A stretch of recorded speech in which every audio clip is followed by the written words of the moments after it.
I recently spoke with the reigning Invicta FC Atomweight champion, Jinh Yu Frey. She's fresh off of her first title defense, which took place at Invicta FC 33 when she defeated Minna Grusander for the second time. Gonna ask how your day's been, but I don't know how fun it is at the getting X-rays done.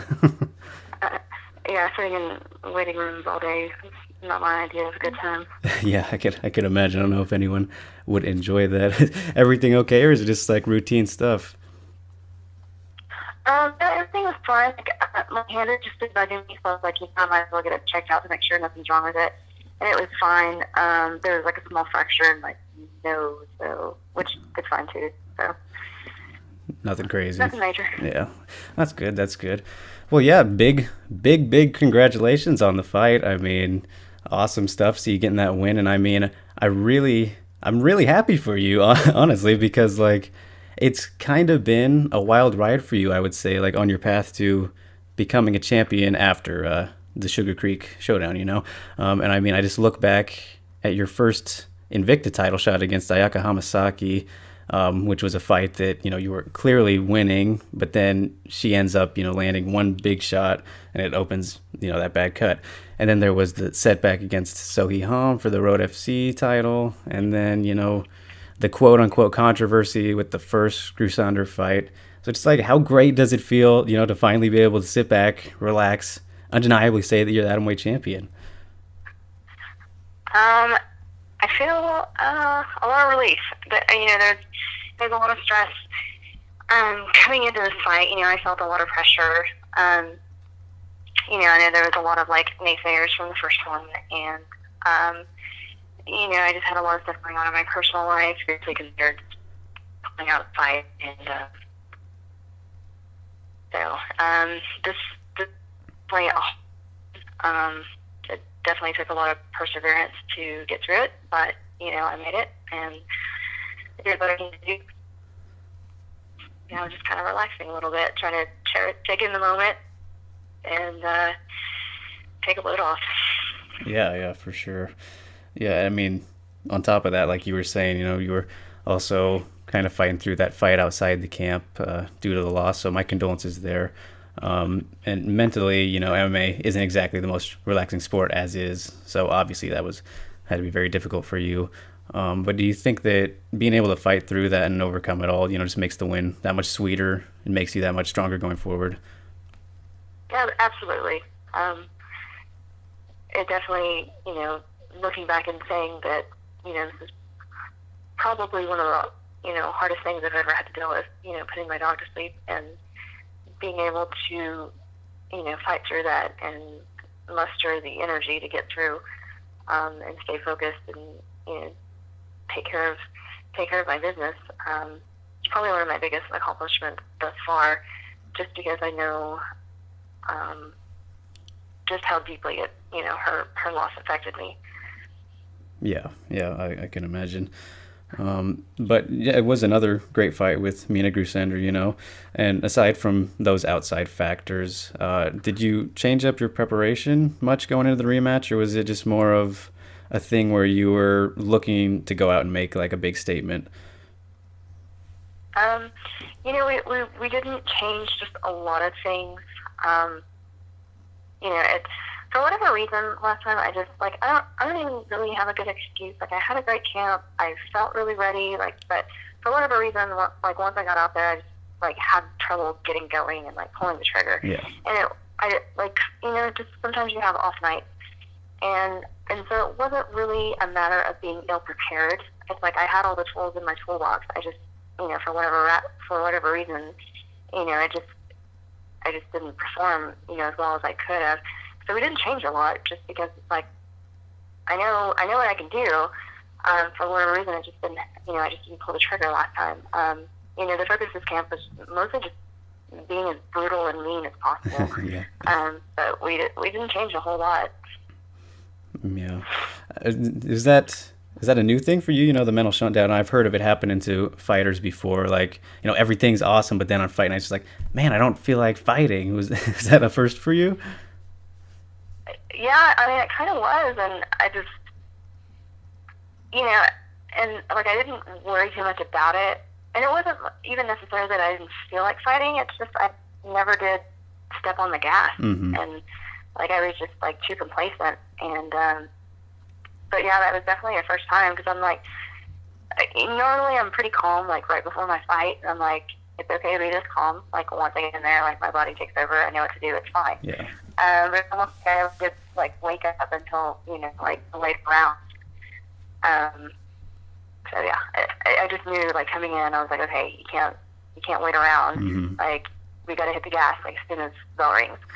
And even still, my husband's like, I still think you were like playing it a little bit safe, like the first round or so. Like get in there and do what you need to do, and so. Yeah. Well, I mean, when you look at it that way, I think, I mean, that's kind of a good thing that you got it out of the way because now you're like, all right, I don't want that to happen again, right? So it's like kind of if you look at it from the positives that way. Yeah. And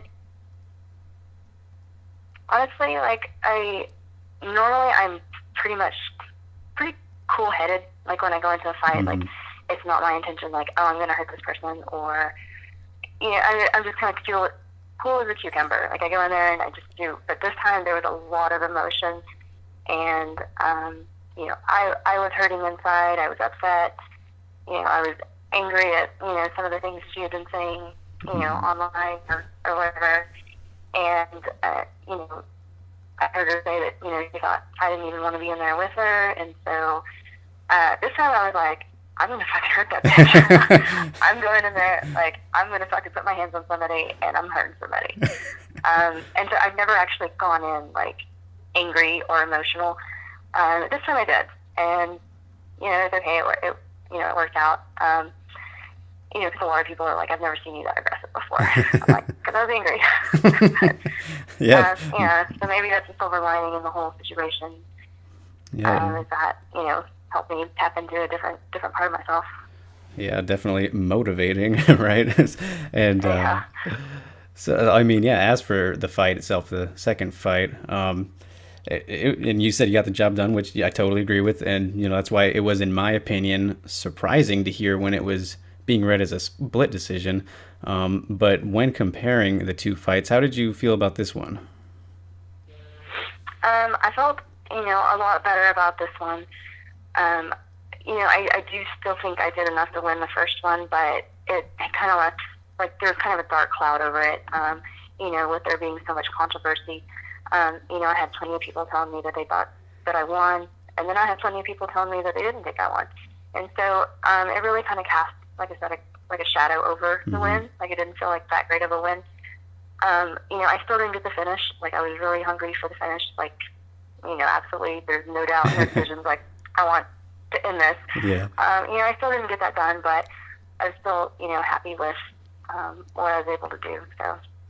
Yeah, I mean, that's 2-0 now. So that's not in the records. So I can't take that away from you. Yeah. And sure. yeah, so obviously it's very soon after the fight now. I mean, it was on Saturday. And I know you said after the fight you were looking to take a little bit of a break now and then, the small injuries, tiny ones.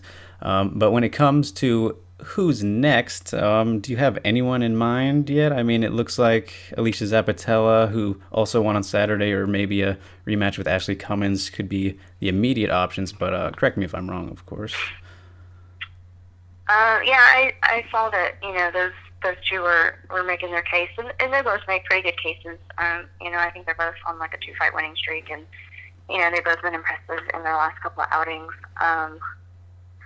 I've already beaten Ashley Cummins, but, she switched camps or whatever, and, she feels like she's got a different skill set now or whatever. I don't really care either way. Yeah. It makes no difference to me.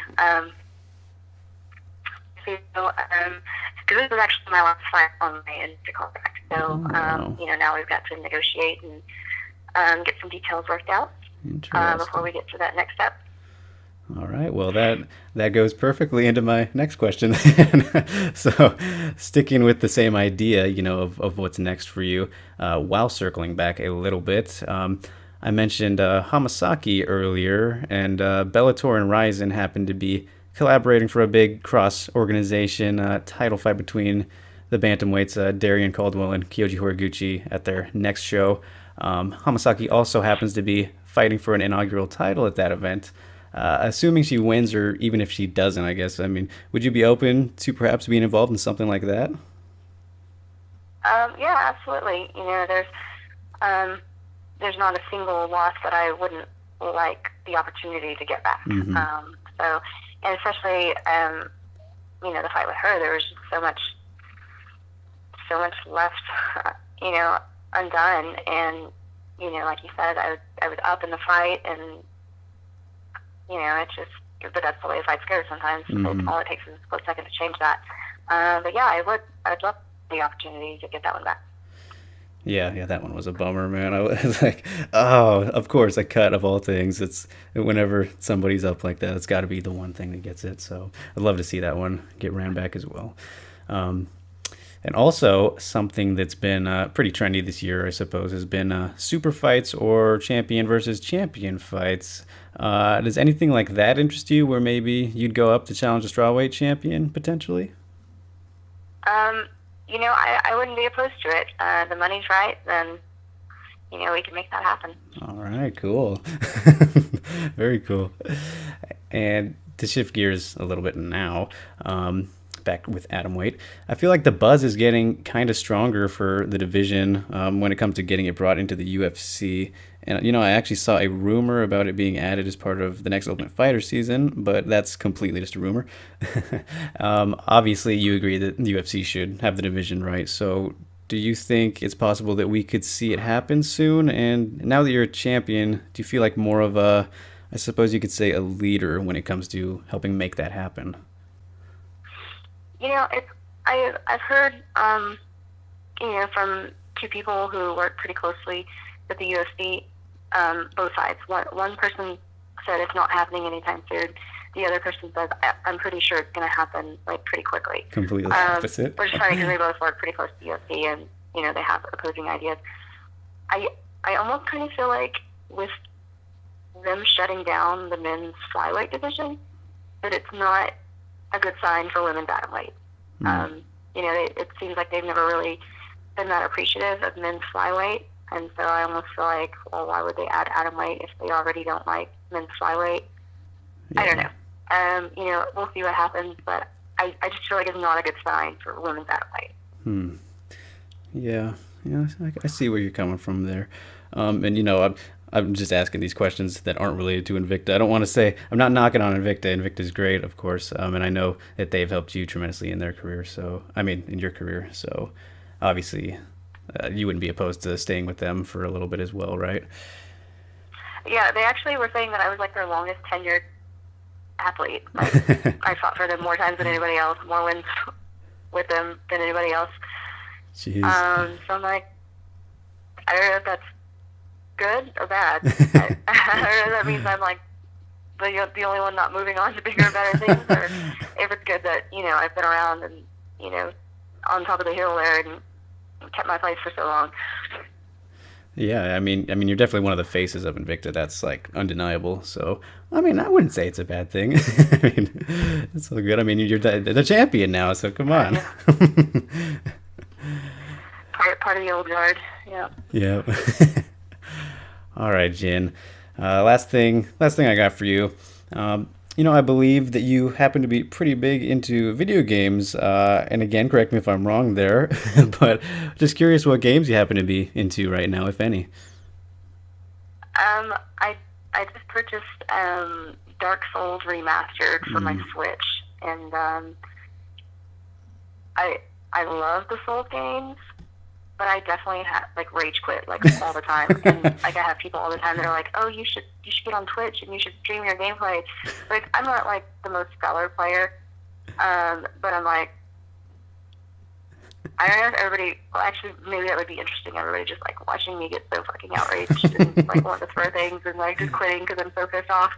Maybe that would be entertaining, actually. Yeah, the streams might not last very long though if you're quitting all the time. Yeah, my streams are only about 30 minutes in length, but they're entertaining. Yeah, it's content over quantity, I suppose. Yeah.